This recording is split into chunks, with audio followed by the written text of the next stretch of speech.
আমাদের দেশে কিছু মৌলবী সাহেব আছে, এটি দোয়াই করে কবে বন্যা হবে, তুফান হবে, ফাউন্ডেশন আছে, টাকা তুলো, খাও দেও, আছে না? এটা এক ধান্দা।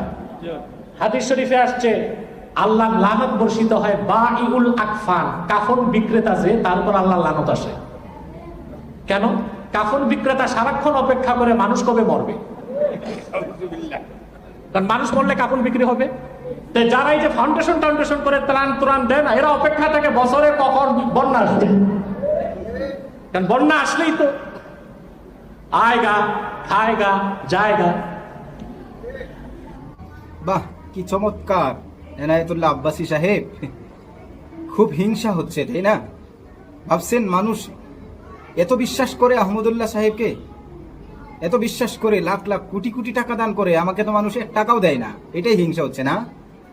মানুষ জানে কার কাছে কোটি কোটি টাকা দিলেও সে আমানত রক্ষা করে সেই টাকাকে কাজে লাগাবে, গরিবের কাছে পৌঁছে দিবে। কার কাছে 10 টাকা দিলেও সেটা আমানত থাকবে না, এই এত বড় বুড়ির ভিতরে ডুববে, মানুষ জানে। তাই আপনার এত জ্বলন হইতেছে, তাই এভাবে উল্টাপাল্টা আবুল তাবুল বলে যাচ্ছেন। আপনি কেন, শেখ আহমদুল্লাহ রাহিমাহুল্লাহর বিরুদ্ধে আরো অনেকেই অনেক কিছু করেছেন, তিনার এক চুল পরিমাণ, এক বিন্দু পরিমাণ ক্ষতিও করতে পারেনি, বরঞ্চ শেখ আহমদুল্লাহ সাহেবের মর্যাদা আল্লাহ সুবহানাহু ওয়া তাআলা আরো বাড়িয়েছেন। এই জন্য বলবো, হিংসা না করে তিনার মতো হওয়া শিখুন। তিনার মতো আপনাকে মানুষ চুল পরিমাণও বিশ্বাস করবে না। আরো 3 বার যদি জন্ম নেন, সমালোচনা করা যায়, আবুল তাবুল বলা যায়, কিন্তু একজন আহমদুল্লাহ হওয়া যায় না। আপনাকে আহ্বান করব যে আপনি আহমদুল্লাহ সাহেবের এক কুনা করে দেখান তো, দেখি পারেন কিনা।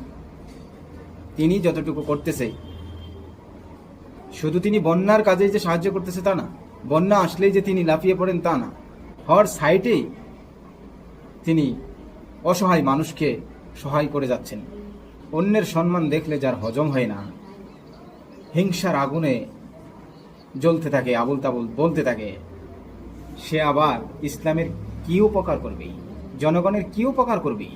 এদের দ্বারা 2 দিন পরে পরে ফেতনা ছাড়া আর কিছুই পাওয়া যায় না। প্রিয় মুসলমানদেরকে অনুরোধ করব, এইসব ফেতনাবাজ থেকে আপনারা হুঁশিয়ারে থাকবেন। আল্লাহ সুবহানাহু ওয়া তাআলা সকলকে এইসব ফেতনাবাজ থেকে হেফাজত করুন।